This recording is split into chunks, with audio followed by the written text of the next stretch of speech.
Okay, so let's go over the introduction and the difference between DOS and DDoS. So denial of service comes in a lot of shapes and sizes, and really the main purpose behind this kind of an attack is to deny service to legitimate users. So when you talk about denial of service, we're actually really more talking about impacting the business in a way that their actual users, their real users, can't access those services.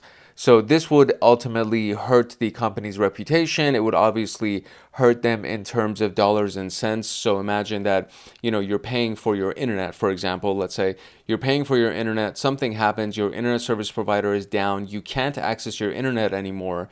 So what you're going to do is you're going to get upset, you're going to call your internet service provider, you're going to say, hey, I've lost internet for the last 5 days.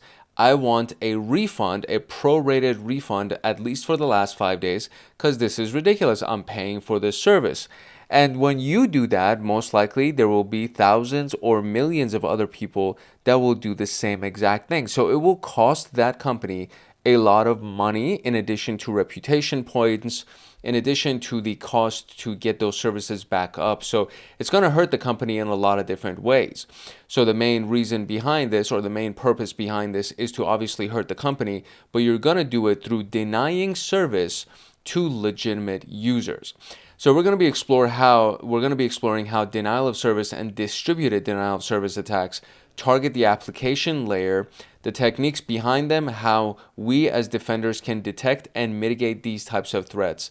And the objectives are to learn how denial of service attacks actually work, understand attacker motives behind these things, how web logs can help us reveal signs of web DOS and DDoS, to get practice analyzing denial of service attacks through log analysis, and discover detection and mitigation techniques that we can use as defenders. The prerequisites is to understand security principles. So this is actually the very, very beginning of this pathway. We talked about security principles. So that video already exists. You can go find that on the channel. Web application basics, same thing that exists on the channel. Web security essentials still also exists. And of course, there's dozens of videos of me using Splunk in a variety of different ways, including, of course, the basics of Splunk, so that you can understand how Splunk works and how we can use Splunk to search and do investigations. My virtual environment has already been set up. There was a green button right here that I clicked to start the virtual machine, and you see this IP address that's at the top right here. The target machine itself is on, so it's good to go for us so that we can use it and run with it. So that's what we got for just the overall introduction. And if we want to talk about the difference between DOS and DDoS, it really is the same thing with one little difference. So at their core, it's meant to overwhelm a website or an app or a server or a system, anything like that, so people can't use it, okay?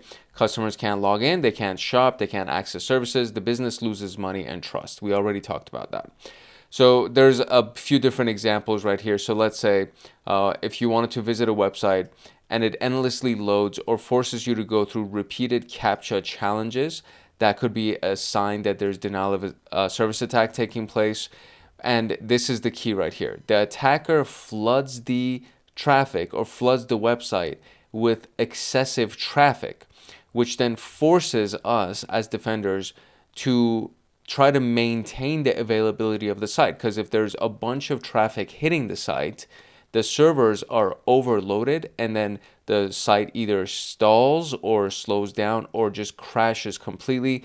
And then people who really need to use it, the actual paying users of the website, legitimate users of the website, can't access it. It is no longer available to them. So denial of service attack really targets the availability element of the CIA triad. We really are trying to keep things available for our customers and our employees, and then the attackers are trying to remove availability from our customers and our employees. So a denial of service attack can be launched against different layers of a system, but we're going to be focusing on the application layer specifically of the OSI model, and that's the 7th layer model. There's the TCP/IP version of the model, which is 4 layers. In the OSI model, we're looking at layer 7, which is the top layer technically, which is the application layer where the users actually use some kind of an application. We're not looking at the behind the scenes stuff.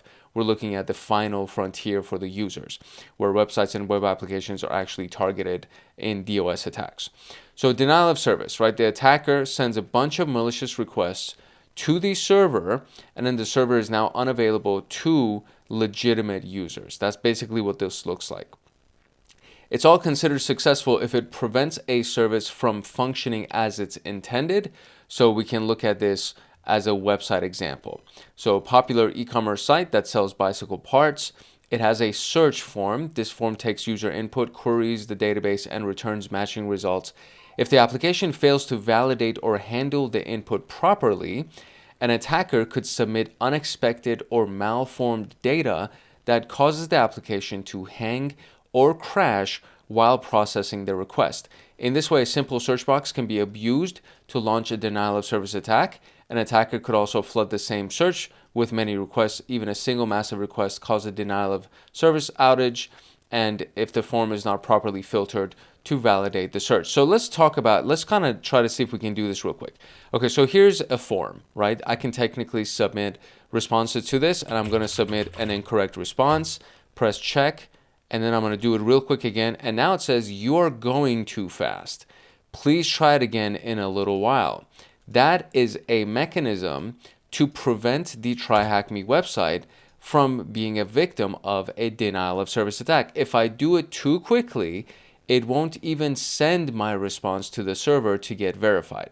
And that's one of the ways that we can prevent from denial of service attacks actually taking our systems down. So it's very, very cool that TryHackMe has this. It's actually relatively recent that they started doing it, because that was not a thing that was there several months ago. So I noticed that. I was like, oh, that's kind of cool. And it's actually perfect as an example for this specific video that we're doing today. Distributed denial of service attack is a stronger version of this, because in this version, if it's just the attacker that's sending the requests, we get an IP address of this attacker. And so if we see that there's a denial of service attack taking place, we can just block this IP address, and now they can't attack us anymore. They can't send requests to our servers anymore. So it's a very easy one, or I should say relatively easy, for us to block a denial of service attack from taking place. A distributed denial of service attack is not that easy, because the attacker can purchase or build a botnet. Now, a botnet has IP addresses from a bunch of different services or machines, and this can be from a webcam that's connected to the internet, to a computer, to a cell phone, to a laptop, to a printer, so many things. The ones that are inactive, for example, a printer that doesn't get used very often, or a webcam that doesn't get used very often, these things are considered zombie devices until we make them, we wake them up for the purposes of this specific attack. We can build things like this by just collecting a bunch of IP addresses that we can route our traffic through, or we can buy them from the dark web, and you can purchase, let's say, 45,000 IP addresses in a botnet, hire the person who owns the botnet to send this attack out, and then the attacker, being this person, can send their prompt to all of these IP addresses. They send the flood of traffic, and now there's too many IP addresses for us to block to prevent the attack from escalating. So what happens is the server ultimately will be crashed unless we have some kind of a redundancy or something else, a load balancer, something in place that can prevent the server from crashing.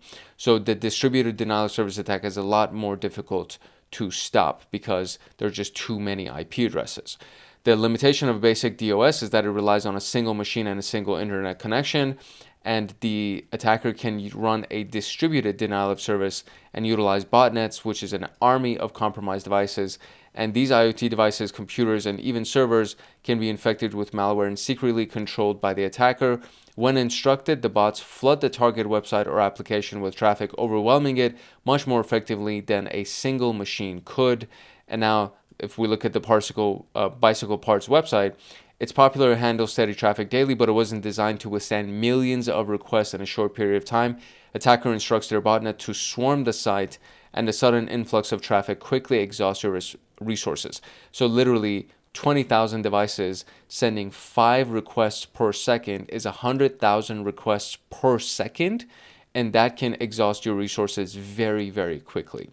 So what are the different types of denial of service?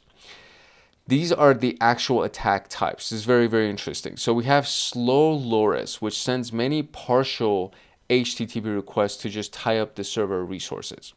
There's the flood, the HTTP flood, which sends a large number of HTTP requests to overwhelm the server. So this one sends partial HTTP requests. This one sends large full requests.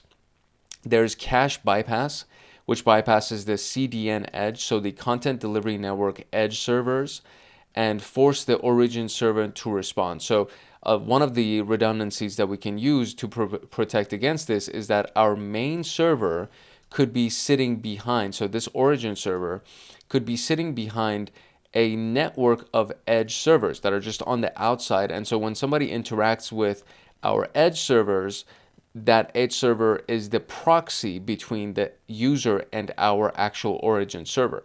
So this specific piece can bypass all of those edge servers and force the origin server to respond. There's the oversized query, which forces the server to process a very large resource-intensive request, or we can send multiple really large resource-intensive requests. Then you have the login or form abuse, which you just saw me do, which overloads the authentication logic, or just any kind of a form by sending too many requests at the same time. And then we have the faulty input validation abuse, which exploits poorly designed input handling by, again, sending just too many requests to the server. So all of these things go essentially with the thought in mind of overwhelming the server and making the server either slow to respond or crash completely. And if it crashes, then it's the most powerful result for the attacker. So now it says, what class of attack relies on disrupting the availability of a web service? And I guess it would be a denial of service attack. What do we call the network of compromised machines that attackers use to launch DDoS attacks? And that would be a botnet. And that's pretty much it for the answers to these questions. So let's talk about attack motives.